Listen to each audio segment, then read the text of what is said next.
Ah, os jogos da série Souls. O que seríamos de nós sem eles?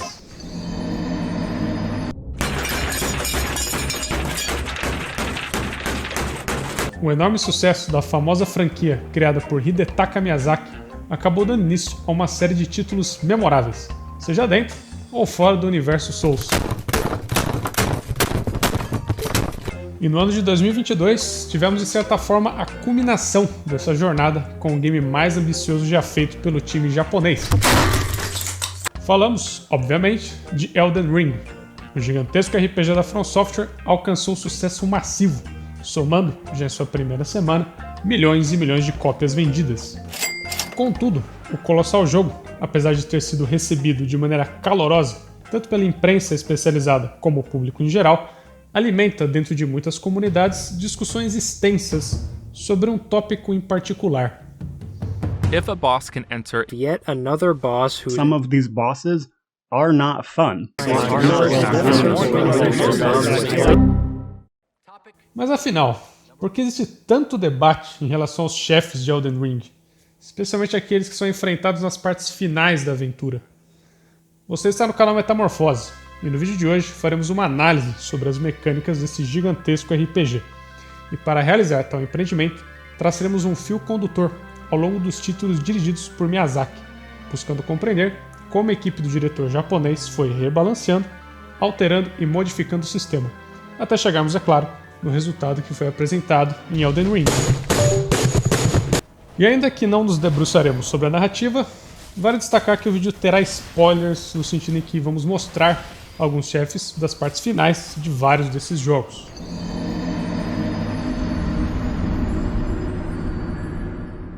Estávamos em 2008 e o Opeth acabava de lançar Watershed.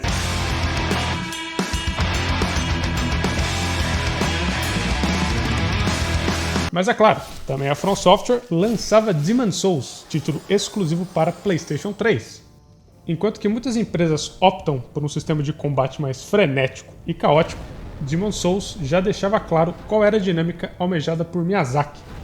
Muito longe de incentivar o jogador a esmurrar vários inputs de maneira rápida e desenfreada, o game fazia exatamente o contrário. Punia severamente aqueles jogadores que saiam apertando os botões que nem os afobados. Uma escolha no design que deixa isso evidente é a barra de estamina. Uma das piores situações para o jogador é justamente ficar sem estamina no meio do combate. Ou seja, o jogador é forçado a sempre considerar com muito cuidado cada input que era pressionado no controle. E essa ideia em construir um estilo de combate cujos inputs tinham que ser bem pensados e bem deliberados ficou ainda mais em evidência quando a From Software lançou Dark Souls. O clássico título da eventual trilogia optou por uma jogabilidade ainda mais lenta que a de Demon's Souls. O time de desenvolvimento reduziu ainda mais o ritmo do jogo, visando um nível de controle maior sobre as execuções de cada comando, e especialmente sobre o comportamento das colisões. Quando falo em colisões, me refiro às hitboxes, justamente as caixas de colisão, que são responsáveis por calcular quando determinado ataque acertou ou não o jogador. Assim, o design do combate da série Souls tem duas características fundamentais: o uso de iframes e um sistema de input buffer mais longo. Vamos falar primeiro dos iframes. Iframes significa frames de invencibilidade. Toda vez que você rola seu personagem em Dark Souls, existe uma janela de tempo, dentro da animação de rolamento, onde o personagem é literalmente invencível. A ideia é justamente incentivar o jogador a desviar dos ataques de maneira precisa. E aqui entra um detalhe de suma importância que, bem, os veteranos já sabem de cor. Nos jogos da série Souls, geralmente não é aconselhável você esquivar para fora do golpe, e sim sempre em direção ao golpe. Isso porque, quando você esquiva em direção ao ataque, você minimiza a quantidade de frames em que a caixa de colisão do personagem estará em contato com a caixa de colisão do inimigo. Beleza, iframes está explicado, vamos agora entender o que é o input buffer. Bem, o input buffer é basicamente a memória de inputs do jogo. Repare que em jogos mais frenéticos, você pode apertar os botões de maneira eufórica, pois o jogo geralmente ignora o input anterior. Vamos dar um exemplo simples aqui. Você aperta o botão de ataque, e durante a animação do ataque você continua esmurrando o botão de ataque. Só que aí você percebe que vai dar ruim, e decide apertar o botão de esquiva para parar de atacar e esquivar. Em um sistema de input buffer curto, o jogo ignora o comando anterior. Assim, o motor está constantemente refrescando a memória de inputs. Então, não tem problema que você ficou esmurrando, que nem um maluco, o botão de ataque. A partir do momento que você começa a esmurrar a esquiva, o jogo ignora os inputs anteriores e dispara a esquiva após completar o input de ataque presente. E é justamente esse estilo de jogo que o design da From Software mais abomina. O primeiro Dark Souls impõe ao jogador um input buffer longo. Se você apertar o ataque, durante a animação de ataque já apertar o ataque novamente, já foi. Não tem como cancelar o comando. Seu personagem vai atacar 2 vezes seguidas. Mas aí já pode chegar aquele crítico e falar: pô, isso é uma puta de uma falta de sacanagem. Puta falta de sacanagem! Quer dizer então que o input buffer longo que eles colocam no jogo é só um artifício barato para deixar o jogo mais difícil? Isso é um assunto pro Arnaldo explicar exatamente o que aconteceu. Mas calma aí que na realidade não é bem assim. Entenda que o input buffer longo permite que o jogador mapeie seus comandos de forma confortável e deliberada. Ele sustenta um dos grandes pilares do design da série Souls, o comprometimento total com cada botão que está sendo apertado. Vamos dar um exemplo prático? Aí acho que isso fica bem mais claro. Imagina que o Snoop Dogg está jogando Dark Souls. Cara, o Snoop Dogg manja. Ele inclusive percorre os límpidos campos de Boletária coletando as ervas mais nobres. O Snoop Dogg, além de fazer um excelente uso do sistema de iframes, muitas vezes já aperta o botão de esquiva, por exemplo, durante a animação de ataque. Dessa forma, ao terminar o ataque, o jogo já dispara a esquiva. Poucos inputs, de forma deliberada e inteligentemente antecipada. Essa não é apenas a forma com que o Snoop Dogg joga Dark Souls. Essa é precisamente uma das principais finalidades do sistema de combate da série.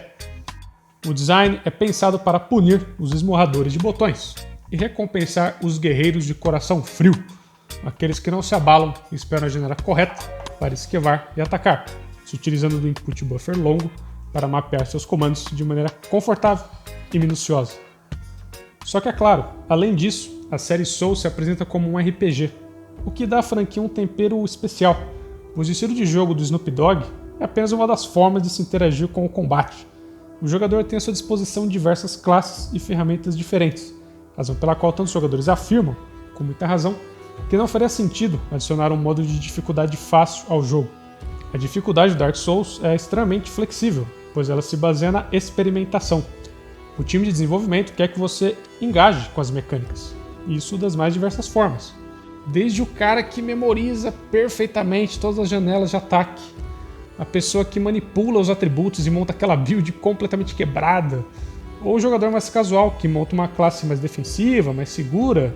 Enfim, você percebe que todos estão sob formas diversas interagindo com o sistema do jogo. Não se trata simplesmente de ser difícil, mas de incentivar o jogador a se engajar nas mecânicas. Fala aí, quantas histórias você já ouviu daquela sua avó que só joga Dark Souls e escuta Death Metal? Tenho certeza que ela já te contou, além do dia que ela tirou todas as músicas do Death na guitarra, com certeza também ela já te contou daquela vez que ela chegou naquele chefe e parecia impossível. No, God, please, no! Só que ela vai devagarzinho, a cada morte ela ia pegando melhor o jeito, experimentava uma estratégia diferente, até que finalmente o negócio se encaixava e ela vencia aquele desafio que parecia ser impossível.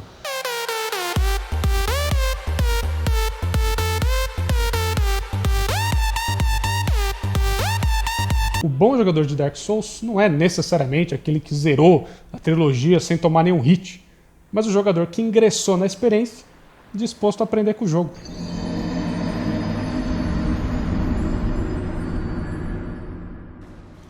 Após o enorme sucesso de Dark Souls, a From Software passaria por um momento controverso com Dark Souls 2. E sim, nós sabemos que o jogo não foi dirigido por Miyazaki, tendo sido feito por uma equipe paralela ao time principal. Mas ainda assim, vale analisar o polêmico título para extrairmos algumas questões construtivas sobre o design da From Software. O combate de Dark Souls 2 é de longe o mais lento da série. A equipe de desenvolvimento decidiu aumentar ainda mais os frames de cada animação. Acabou que a jogabilidade ficou tão lenta, mas tão lenta, que muitas pessoas brincam que o Dark Souls 2 parece mais com um jogo de turno. É tipo assim, a máquina atacou, beleza, agora vai lá, vez o jogador, ataca lá, pera agora que a máquina vai atacar, opa, a máquina atacou, opa, agora é vez do jogador, vai lá, ataca o jogador, e assim por diante. Aí você já pensou, isso aí é falta de sacanagem. Então, calma lá. É que assim, a intenção foi justamente criar um combate com comandos ainda mais deliberados e exigentes, aumentando ainda mais o engajamento, forçando o jogador a considerar, quase que filosoficamente, cada input que estava sendo pressionado no controle. Entretanto, vale sim destacar que o Dark Souls 2 tem uma peculiaridade no sistema de atributos. Ele é o único jogo da From Software que tem um atributo de agilidade. Atributo esse que permite que o jogador aumente a quantidade de iframes da esquiva e que ele também acelere algumas animações, especialmente a animação do personagem tomando o frasco de cura. Inclusive, o consenso geral da comunidade é que essa não foi uma escolha de design muito inteligente, mas deixando isso de lado, porque o ponto central, na verdade, dessa parte do vídeo é apontar o fato de que essa dinâmica de turno, entre aspas, não é exclusiva ao Dark Souls 2. É que no caso do Dark Souls 2 ela se tornou tão acentuada que ficou agravante. Porque entenda que essa dinâmica mais metódica de combate, onde o jogador tem que respeitar o ritmo do chefe, é uma característica de todos os jogos da série Souls.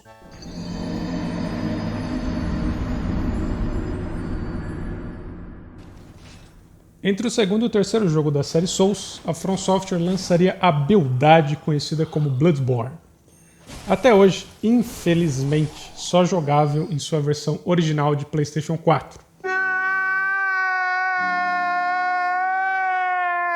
Com um visual gótico e um combate visceral, Bloodborne permanece até hoje como o jogo favorito de muitos fãs da empresa.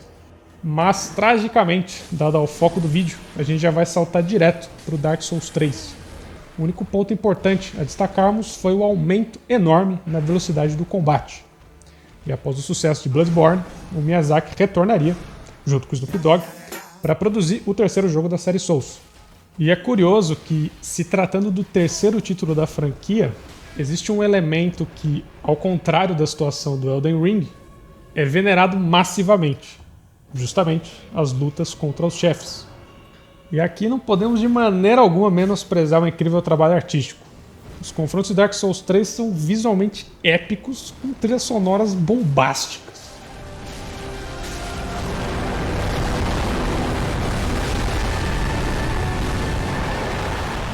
Mas é claro, além de todas essas maravilhas, há também o design do combate. O terceiro jogo da franquia buscou absorver parcialmente o aumento de velocidade aplicado em Bloodborne, tomando cuidado para que a personalidade da série não fosse diluída nesse processo. O input buffer continuou razoavelmente longo e punitivo, não permitindo que o jogador cancelasse comandos indesejados. Porém, agora o combate se apresentava dentro de um ritmo mais ágil. O jogador não apenas era mais rápido, como as esquivas e golpes, no geral, passaram a gastar menos estamina. Isso permitiu confrontos mais dinâmicos, com chefes que tinham sequências de ataques mais agressivas. E isso resultou em uma combinação bem interessante, porque nós tínhamos agora um combate que, apesar de ser mais rápido, ainda tinha um aspecto punitivo, ainda exigia inputs bem deliberados. E essa combinação resultou no que eu considero a fluidez fluida.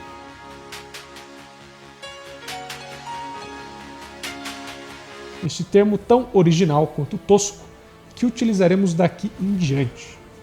Veja que a fluidez fluida fornece confrontos que, apesar de terem sim esse aspecto punitivo, permitem que o jogador lute na realidade de maneira bem intuitiva. Os inimigos, no geral, apresentam golpes bem telegrafados, esses que comunicam de forma clara quando é, entre aspas, a vez do jogador. Em Dark Souls 3 não é necessário que o jogador memorize cada sequência de cada chefe, porque depois que você aprende a navegar sobre a fluidez fluida, enfrentar os chefes se torna quase que algo instintivo, onde o jogador esquiva e revida os golpes ali, no calor do momento.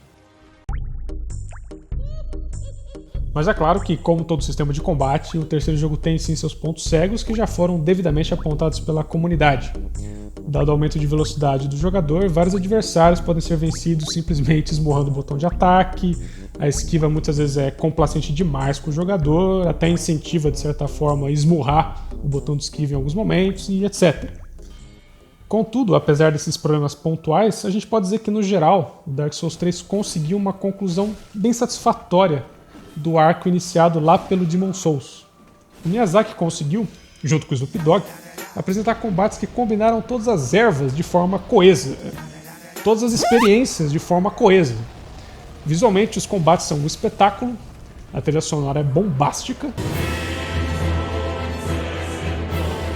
e tudo isso sem deixar de apresentar combates mecanicamente gostosos, que conseguem ser bem balanceados, sem perder o aspecto punitivo. E essa consistência dos confrontos em Dark Souls 3 é diretamente refletida na enorme veneração que as pessoas têm pelos chefes do jogo. E assim, era natural que para seu próximo projeto, Miyazaki buscasse trazer novos desafios aos jogadores.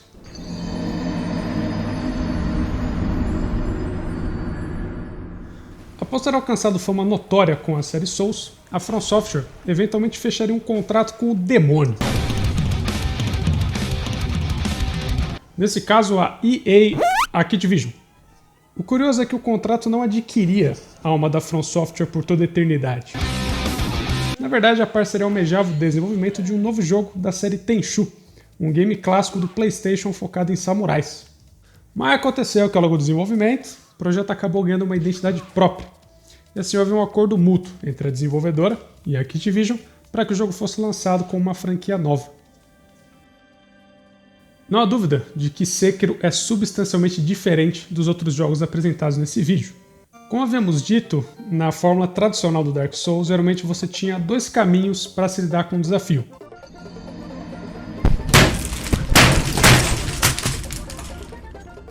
Por um lado, você podia ir pelo caminho da experimentalidade. Como segunda opção, você podia ingressar no combate direto, tentando construir essa espécie de quebra-cabeça, memorizando cada sequência de ataque do chefe. Sekiro, evidentemente, se foca na segunda opção. O título abandona quase que completamente o sistema de RPG tradicional, a série Souls, para, em troca, introduzir um combate com mecânicas muito mais exigentes. A espinha dorsal do sistema é a quebra de postura. Essa é alcançada quando o jogador, além de golpear o chefe da maneira usual, consegue acertar as janelas de parry consistentemente. E o fascinante é que esse sistema é aplicado de forma isonômica entre a máquina e o jogador. Golpeie demais o chefe para que ele bloqueie seus golpes, e insista mais para que ele comece a dar parry nos seus golpes. A From Software reestruturou a inteligência artificial para criar inimigos que reagem de forma muito mais responsiva e dinâmica às ações do jogador. Muitas pessoas acreditam, erroneamente, que Sekiro se resume apenas à mecânica de parry, e não há dúvida de que o parry é sim uma parte integral do combate. No entanto, em Sekiro, não basta memorizar o parry, o jogador tem que dominar o pacote inteiro. Um bom exemplo disso é a versão de espírito, entre aspas, do Monge Corrompido, a primeira versão que a gente luta do chefe. Muitos jogadores sofrem pra caramba pra vencer ele sem usar itens, já que eles só ficam tentando acertar o parry. Só que é claro, ele recarrega a postura muito rápido, você não consegue quebrar a postura dele só dando parry, justamente porque a From Software espera que o jogador domine o fluxo geral do combate, se utilizando não apenas do parry, mas dos golpes, dos contragolpes, das esquivas, dos saltos com parry, das esquivas de estocada e assim por diante. E a partir do momento que você domina todas essas características das mecânicas, você assume um estilo de combate muito mais agressivo. Até mesmo porque, e aqui vai o pulo do gato, no Sekiro, quando você usa o parry, você continua na ofensiva, já que o parry também causa dano de postura ao inimigo. Após dominar as mecânicas, o jogador incorpora esse estilo altamente agressivo, impondo seu próprio ritmo de combate, indo para cima do chefe como se fosse um trator. Enquanto que em Dark Souls tínhamos um confronto mais linear, onde o jogador tinha que respeitar o ritmo do chefe, em Sekiro, esses confrontos se tornaram verdadeiros duelos, com o jogador e máquina trocando golpes constantemente. A dinâmica de combate por turno foi pro espaço. E é por isso que Sekiro é sensacional.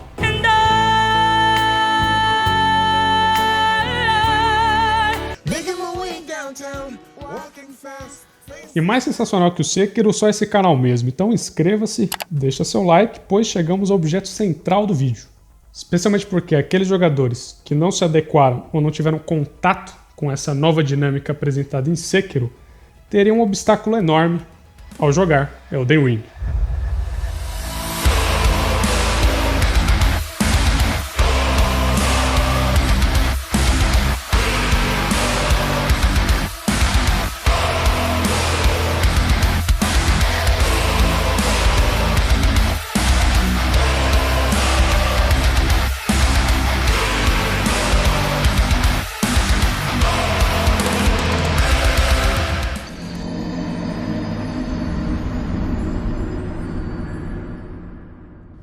Pois é, finalmente chegamos no assunto principal do vídeo, o Pilichowski.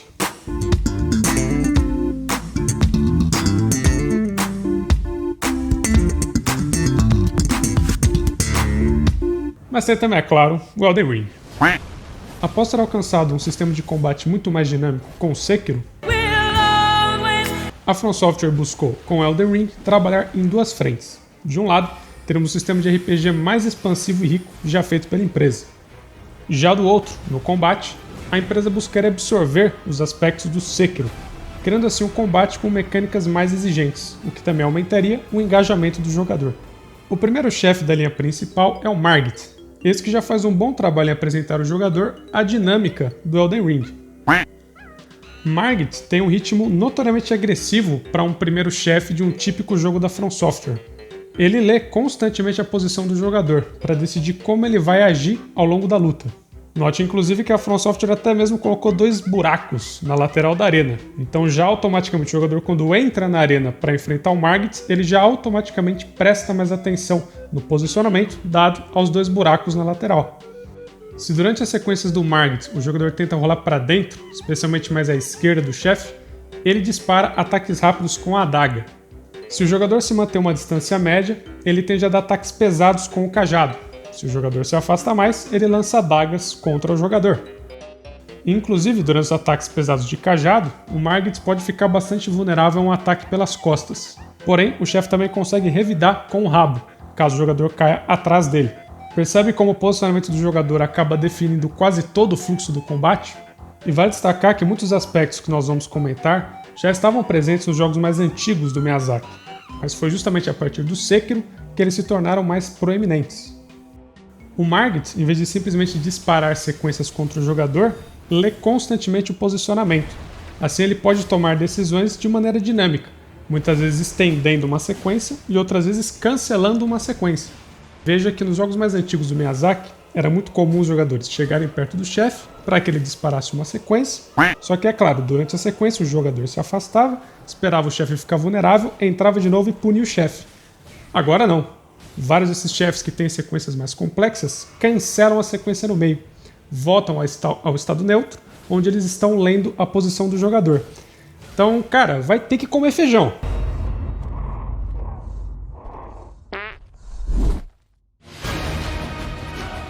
A intenção da From Software é justamente que o jogador crie suas próprias janelas, por exemplo, ou punindo os chefes entre os golpes, ou manipulando o fluxo de combate através do posicionamento.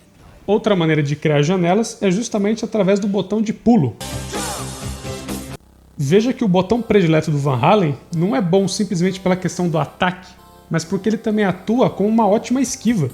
Inclusive, quando você pula em Elden Ring, o jogo trata a colisão de forma diferente.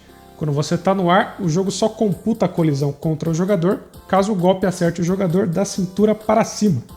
Isso dá uma enorme vantagem para que o jogador se utilize do pulo, tanto para esquivar do golpe, como já para emendar um ataque, punindo o chefe entre os ataques da sequência.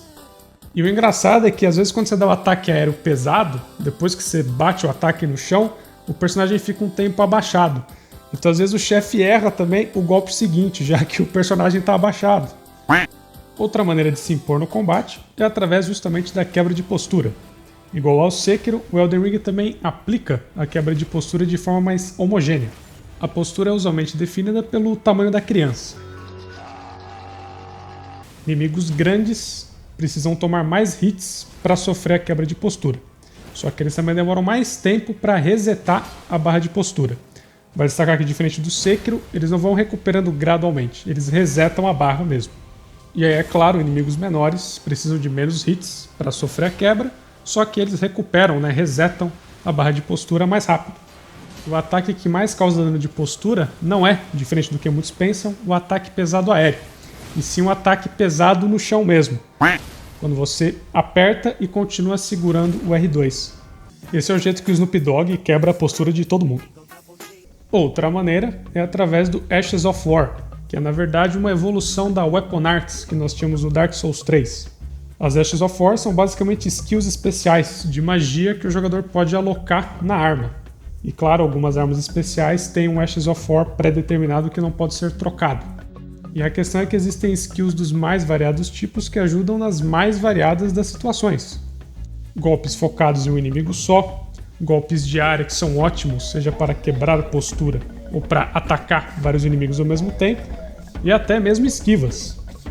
No Elden Ring, através do Ashes of War, você pode trocar a qualquer momento, assim, estando na fogueira, é claro, você pode trocar o coeficiente da sua arma, podendo fazer várias builds para se adequar a vários tipos de inimigos. Inclusive a build de sangramento estava completamente quebrada no lançamento. Ela recebeu vários patches, foi nerfada, mas ainda assim continua bem exagerada. Portanto, os jogadores que enfrentam os chefes em Elden Ring, esperando entre aspas o turno deles, não vão apenas ignorar as várias particularidades que a gente comentou até aqui, como principalmente, provavelmente eles vão atacar o chefe em dois momentos específicos. Ou quando o chefe está em estado neutro, ou durante as pausas mais extensas que ocorrem, seja durante a sequência ou ao final das sequências. Ou seja, momentos onde o chefe muito possivelmente, especialmente se é um chefe da segunda metade do jogo, são os chefes mais difíceis, vão estar lendo o seu comportamento. Então se você ataca nessas janelas, a chance do chefe revidar é enorme. Você está jogando Elden Ring, você não está jogando Dark Souls 4. Mas pera aí que tem vídeo ainda. É claro que o Elden Ring, como qualquer outro jogo, vai ter os seus problemas.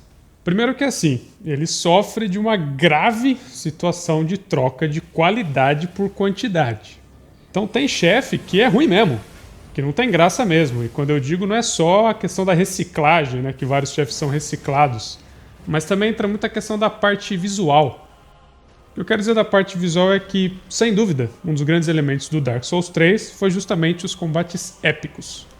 E a From Software definitivamente quis continuar essa ideia de ter combates visualmente bombásticos, só que eu acho que no Elden Ring, às vezes, as prioridades se perderam um pouco. Você tem confrontos que são visualmente incríveis, mas mecanicamente não é muito interessante. E ao meu ver, o melhor exemplo disso é o último chefe do jogo, a Elden Beast. Principalmente quem não usa build com ataque à distância sabe do que eu tô falando, que você tem que ficar correndo atrás daquela lagartixa toda vez que ela decide aparecer do outro lado da arena. Nossa, que saco, velho. Inclusive aqui cabe mais uma metáfora musical. Veja que você pega o Iron Maiden, por exemplo, tem o Best of the Beast e tem o Seventh Son of a Seventh Son. O Seventh Son é um disco conceitual, o Best of the Beast é uma coletânea. O Bloodborne, o Sekiro e até de certa forma o próprio Dark Souls 3 é como o Seventh Son. A From Software pegou um conceito geral e buscou construir tudo em torno desse conceito. O Elden Ring nitidamente busca ser um Best of the Beast. A From Software pegou tudo que funciona nos jogos anteriores e juntou tudo e fez esse RPG enorme. Então, de forma semelhante a uma coletânea, ele vai buscar mostrar o melhor do artista, mas sem necessariamente ter aquela experiência coesa de um disco. Isso fica muito refletido no balanceamento do Elden Ring, que é sem dúvida o balanceamento mais porra louca da From Software, nos dois lados, tanto para o computador como para o jogador. Uma coisa que o pessoal destaca muito é o aumento absurdo do dano dos chefes na segunda metade do jogo. E é claro que é uma forma de você tentar manter ali o combate desafiador, tentando se lidar com o fato de que o jogo é enorme e extremamente flexível. O Maliketh, que é um chefe que no geral eu gosto bastante, acaba sofrendo desse problema. Ele tem um balanceamento estranho, porque ele dá muito dano no jogador, só que ao mesmo tempo ele tem pouca vida. Então quando você chega no Maliketh, que é o segundo estágio da luta, sempre fica essa sensação de que a luta acaba muito rápido e nunca fica muito desenvolvida. Muitas pessoas falam até que eles poderiam ter feito uma barra separada mesmo para o Maliketh E claro, aí rebalancearia os golpes dele para você conseguir acomodar um fluxo de combate mais interessante com uma barra de vida mais longa. E tem a clara questão da câmera, que a gente já tá, sei lá, 7º jogo aí, depende se conta ou não o Dark Souls 2, e não consegue afastar a câmera quando o chefe é grande. Não consegue. Consegue fazer um puta cenário animal, consegue fazer um sistema RPG incrível, combate incrível, mas não consegue afastar a câmera quando o chefe é grande. Melhor que isso, aí me coloca esses chefes que tem esses ataques de agarrão, que geralmente a hitbox é extremamente mal telegrafada, então eles somem do seu campo de visão, já que a câmera está grudada, ele é muito grande para encaixar no ângulo de visão do jogador, e aí do nada ele reaparece e te pega com esse ataque de agarrão que, tipo, às vezes chega a tirar 80% do dano. É um negócio assim maravilhoso, assim, é super divertido. Mas o motivo pelo qual eu não dediquei muito tempo a esses tópicos ao longo do vídeo foi especialmente porque eu quis abordar um argumento específico que eu vejo que tem sido muito utilizado em críticas ao Elden Ring. Basicamente, muitos jogadores dizem que a From Software perdeu a noção do balanceamento, ela perdeu a noção dos elementos que faziam com que o jogo fosse divertido. Para mim, a filosofia continua exatamente a mesma. A From Software continua trazendo novos desafios e empurrando os jogadores para fora da zona de conforto. Com Bloodborne, ela trollou todos os jogadores do Dark Souls. Com o Sekiro, ela foi lá e trollou de novo os jogadores do Dark Souls. E agora com o Elden Ring, ela foi lá e trollou de novo. Inclusive, tem uma empresa aí, né, que faz um jogo, acha uma fórmula, depois fica repetindo aquela fórmula. Aí depois aparece reclamando que tá sem dinheiro. Que merda, hein? Então, na estrutura geral do combate do Elden Ring, eu não acho que tem nada de errado. A From Software continua fazendo o que ela sempre fez de melhor. E é isso aí. Obrigado por ter acompanhado até o final. Se gostou, dá um like. Se não gostou, dislike. Inscreva-se no canal e a gente se vê na próxima.